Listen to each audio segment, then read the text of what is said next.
السلام علیکم ورحمۃ اللہ وبرکاتہ۔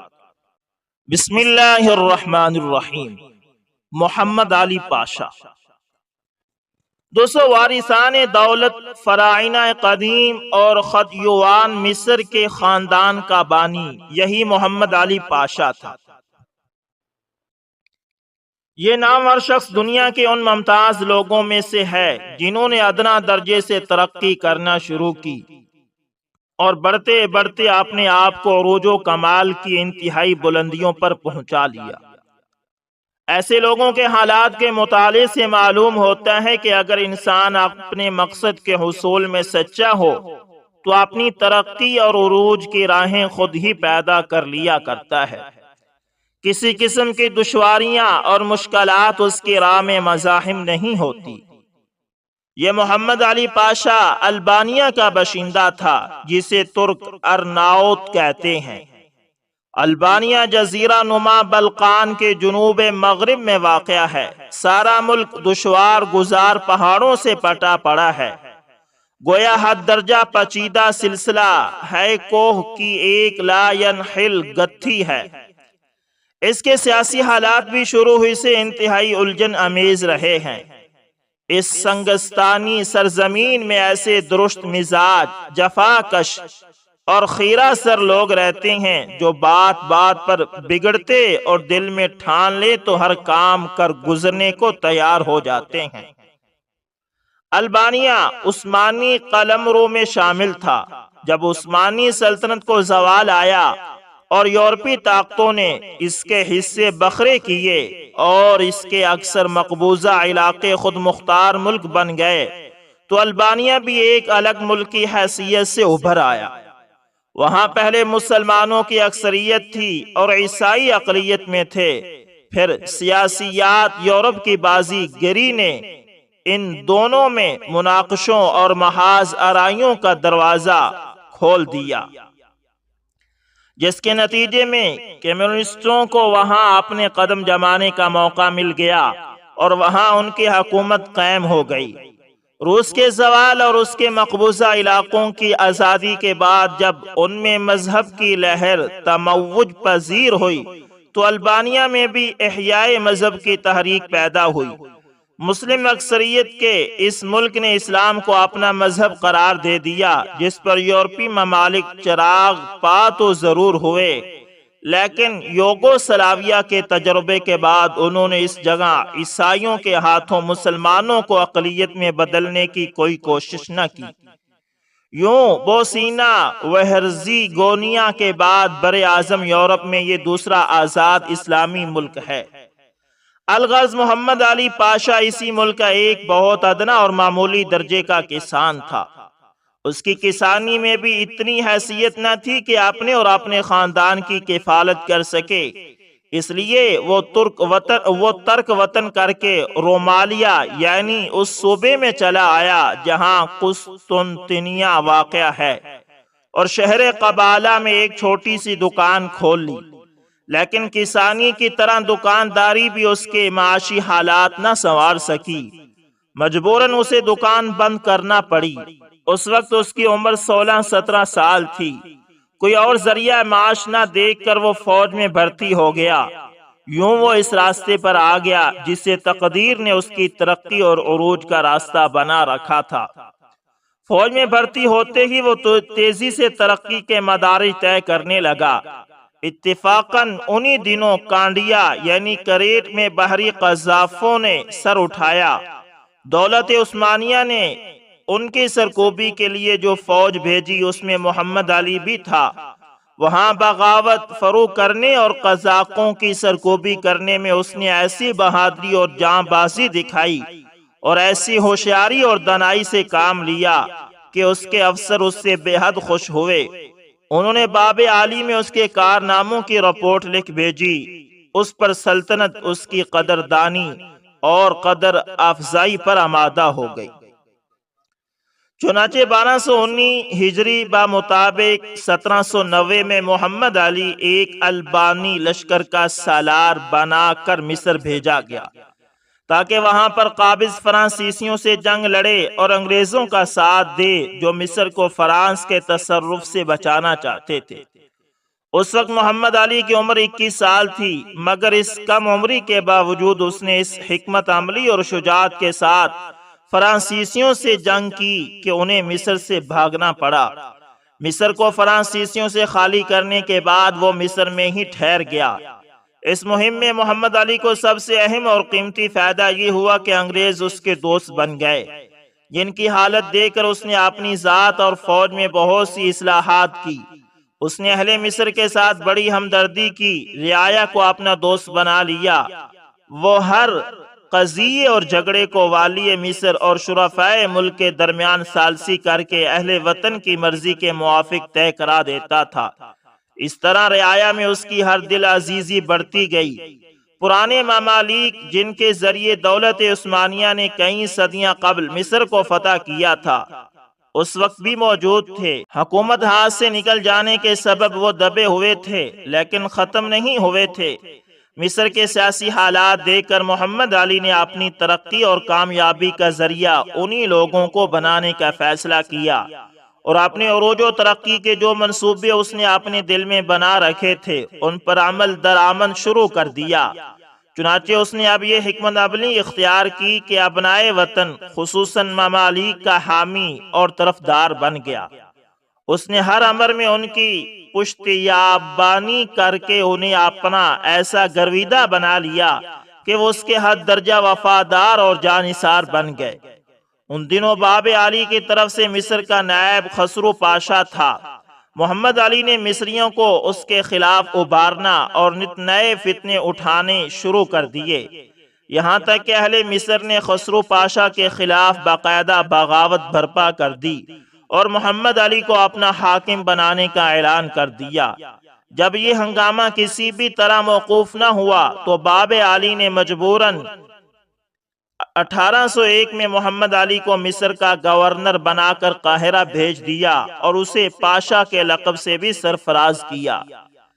پھر اس کی خوش انتظامی اور اطاعت گزاری دیکھ کر دوسرے سال اسے اسکندریہ کی نیابت بھی دے دی گئی۔ یوں سارا ملک مصر چند ہی سالوں میں اس کے زیر نیابت آ گیا۔ باب علی نے بظاہر تو یہ ترقیاں اس کو اس لیے دی گئی کہ وہ ان کا اہل تھا اور اس نے سلطنت کی بڑی قابل قدر خدمات انجام دی تھی، لیکن اصل بات یہ تھی کہ اس نے باب علی کے تمام وزیروں اور سلطنت کے اکابر اہلکاروں کو بے انتہا رشوتیں دے کر اپنا حامی اور مددگار بنا لیا تھا۔ اس انقلاب نے مملکوں اور امرائے مصر کا حوالہ بڑھا دیا۔ ان کے دماغ میں یہ خیال پیدا ہو گیا کہ ہم بادشاہ گر ہیں، حکومتیں بدلنا ہمارے اختیار میں ہیں، ہم جب چاہیں سرکشی کر کے ایک حاکم کو نکال کر اس کی جگہ نیا حاکم لا سکتے ہیں۔ نتیجہ یہ ہوا کہ جب محمد علی پاشا بلا شرکت غیر مصر کا حاکم ہو گیا تو یہ لوگ اس کی اطاعت میں بھی چوں چراں کرنے لگے۔ یوں ہر دم ان کی طرف سے بغاوت کا اندیشہ لگا رہنے لگا۔ سلطان کے دربار کو تو محمد علی رشوتیں دے کر اپنا موافق بنا چکا تھا، مگر ان لوگوں کو سیدھا کرنا اسے بہت ہی مشکل بلکہ ناممکن دکھائی دیتا تھا۔ لیکن محمد علی پاشا کمزور طبیعت کا حاکم نہ تھا کہ ان سے دب کر رہ جاتا، نہ ایسا نرم دل اور سادہ لو تھا کہ ان کے ہاتھوں کٹ پتلی بن جاتا۔ اس نے فیصلہ کیا کہ اسے امرائے مصر اور مملوکوں کی قوت کا خاتمہ کر دینا چاہیے۔ پہلے اس نے افہام و تفہیم اور حکمت عملی سے کام لیتے ہوئے انہیں اپنا مطیع اور منقاد بنانے کی کوشش کی، مگر مطلق کامیابی نہ ہوئی۔ آخر اس نے 1240 بمطابق 1811 میں قاہرہ کی شاہراہ پناہ میں 470 مملکوں اور سرکش امیروں کی دعوت کی، اور جب وہ مصروف نانوش تھے تو ان پر شمشیر بکف سپاہی ٹوٹ پڑے اور آنن فانن انہیں گاجر مولی کی طرح کاٹ کر رکھ دیا۔ ساتھ ہی اس نے حکم دیا کہ جہاں کہیں بھی کوئی مملوک یا ان لوگوں کا طرفدار ملے اسے فوراً قتل کر دیا جائے۔ چنانچہ اس دعوت میں قتل ہو جانے والے مملکوں اور سرکش امرائے مصر سمیت مصر بھر میں 1200 کے لگ بھگ ممالک اور دیگر امرائے مصر قتل ہوئے۔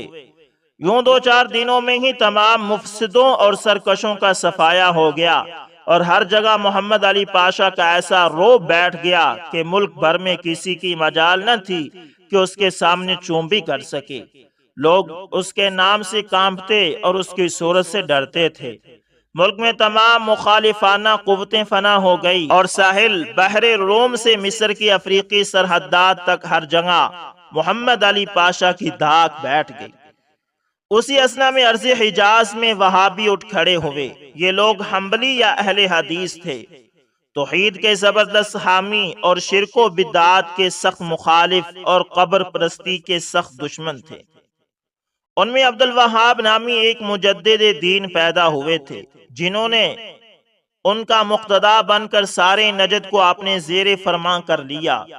ان کی وفات کے بعد ان کے صاحبزادے محمد بن عبد الوہاب مسند نشین ہوئے۔ انہوں نے قوم کا مقتدا بن کر اس میں حد سے زیادہ دینی جوش پیدا کر دیا اور فتویٰ دے دیا کہ جو لوگ شرک و بدعات میں مبتلا ہوں اور قبر پرستی کی لعنت میں مبتلا ہوں، پھر بھی اپنے آپ کو مسلمان کہتے ہوں، ان کے خلاف جہاد کرنا فرض ہے۔ یہ فتویٰ سنتے ہی سارا نجد جہاد کے لیے کھڑا ہوا، اور سب نے یکا یک نرغہ کر کے مکہ مکرمہ اور مدینہ طیبہ پر قبضہ کر لیا۔ گو اس میں شک نہیں کہ ان میں اعلیٰ درجے کی بدوی شجاعت موجود تھی، مگر یہ تمدن سے کوسوں دور تھے، جس کے باعث حرمین شریفین میں ان کے ہاتھوں لوگوں پر حد درجہ ظلم ہوا۔ کہتے ہیں کہ سوائے روضہ اقدس کے انہوں نے تمام قبریں پیوند زمین کر دی، اس لیے کہ حدیث مبارک میں ہے کہ حضرت علی رضی اللہ تعالی عنہ کو آپ صلی اللہ علیہ وسلم نے ہدایت کی تھی کہ جو قبر ملے اسے کھود کر زمین کے برابر کر دینا۔ دولت عثمانیہ کو جب نظر آیا کہ وہابیوں نے حرمین پر سے ترکوں کی حکومت کا خاتمہ کر دیا ہے، تو محمد علی پاشا کے نام سلطانی فرمان جاری ہوا کہ فوراً جا کر وہابیوں کی سرکوبی کرے اور حرمین شریفین میں پھر ترکی علم بلند کرے۔ محمد علی پاشا ایک زبردست فوج لے کر ارض حجاز روانہ ہو گیا۔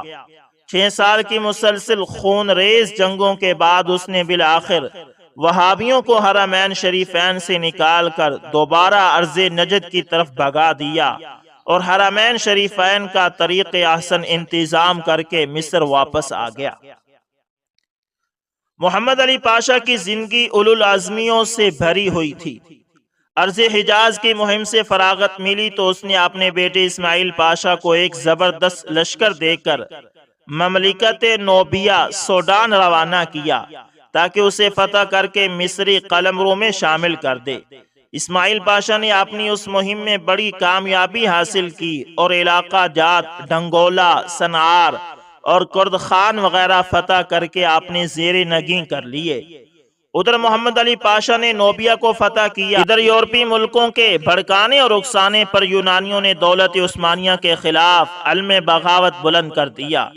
سلطان نے باغیوں کی سرکوبی کے لیے فوج بھیجی۔ محمد علی پاشا نے بھی 663 جہازوں کا ایک زبردست بیڑا سواحل یونان پر بھیجا، جس کا امیر البحر اس کا بیٹا ابراہیم پاشا تھا۔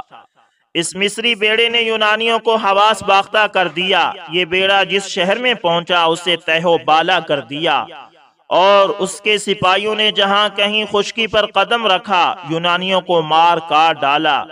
کئی مہینوں تک ان مصری جہازوں نے یونانیوں کو نہایت ہی پریشان رکھا۔ اہل یورپ نے جب یہ دیکھا کہ یونان کے بنائے کچھ نہیں بنتی تو انہوں نے آواز بلند کی کہ یونان کو آزادی دی جائے۔ باب عالی نے اس کی کچھ پرواہ نہ کی۔ اس پر برطانیہ، فرانس اور روس کے متحد بیڑے یونانیوں کی مدد کو جا پہنچے۔ خلیج نیو ارینو میں 1252 ہجری بمطابق 1827 میں دنیا کی یادگار بحری جنگ ہوئی، جس میں یورپ کے متحدہ بحری بیڑے نے عثمانی اور مصری بحری بیڑوں کو بالکل تباہ و برباد کر کے رکھ دیا، اور یہی وہ بد نصیبی کا دن تھا جب دولت عثمانیہ کی بحری طاقت کا خاتمہ ہوا۔ اب یورپ کی خواہش کے مطابق صلح ہوئی، جس کی روح سے یونان کو آزادی ملی اور ڈنمارک کا ایک شہزادہ وہاں کا حکمران بنا دیا گیا۔ گو کہ ترکوں کا اس جنگ میں بڑا بھاری نقصان ہوا تھا۔ باب علی نے یہ تسلیم کیا کہ محمد علی پاشا کی فوج اور بیڑے سے سلطان کو بڑی مدد ملی۔ اس صلے میں اسے کانڈیا یعنی کریٹ کی گورنری بھی عطا کی گئی، مگر یہ انعام اور معاوضہ محمد علی پاشا کی امید سے بہت کم تھا۔ اس نے درخواست کی کہ تمام شام کی گورنری بھی مجھے عطا کی جائے۔ باب علی نے یہ درخواست منظور نہ پر محمد علی پاشا نے غصہ ہو کر شام پر چڑھائی کر دی۔ سلطان کا لشکر ملک شام سے دور اور غیر منظم حالت میں تھا، بخلاف اس کے مصر کی سرحد شام سے ملی ہوئی تھی، اور محمد علی پاشا کا لشکر بھی خوب منظم اور تیار تھا۔ نتیجہ یہ ہوا کہ مصری فوج شہر پر شہر فتح کرتی چلی گئی اور سلطان سے کچھ بنائے نہ بنی تھی۔ آخر چند ہی روز میں سارا ملک شام محمد علی پاشا کے زیر نگی ہو گیا اور وہ فاتحانہ ایشیا کوچک میں داخل ہو گیا۔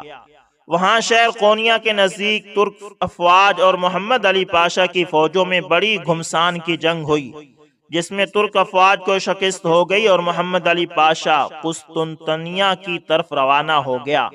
مگر یہ امر یورپ کی پالیسی کے خلاف تھا کہ حاکم مصر سلطان ترکی پر غالب آ جائے اور مشرق میں ایک نئی زبردست حکومت قائم ہو جائے۔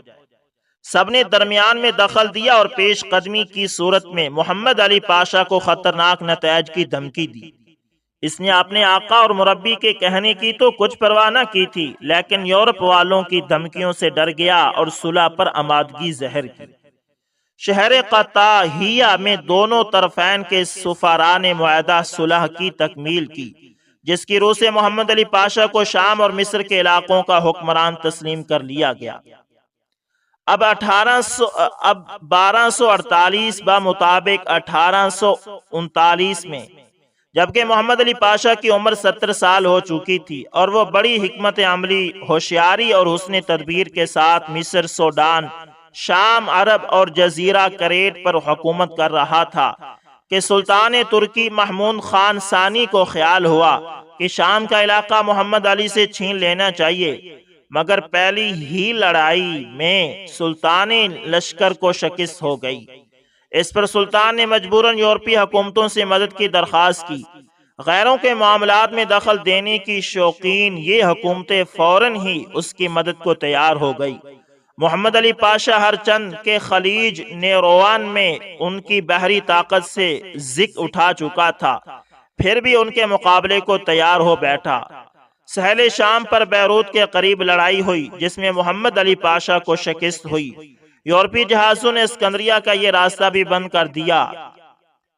اپنی یہ بے دست و پائی دیکھ کر اس نے دشمنوں کی شرائط قبول کرنے پر رضامندی ظاہر کر دی اور ملک شام سے دستبردار ہو کر صرف مصر وغیرہ کا حاکم رہ گیا۔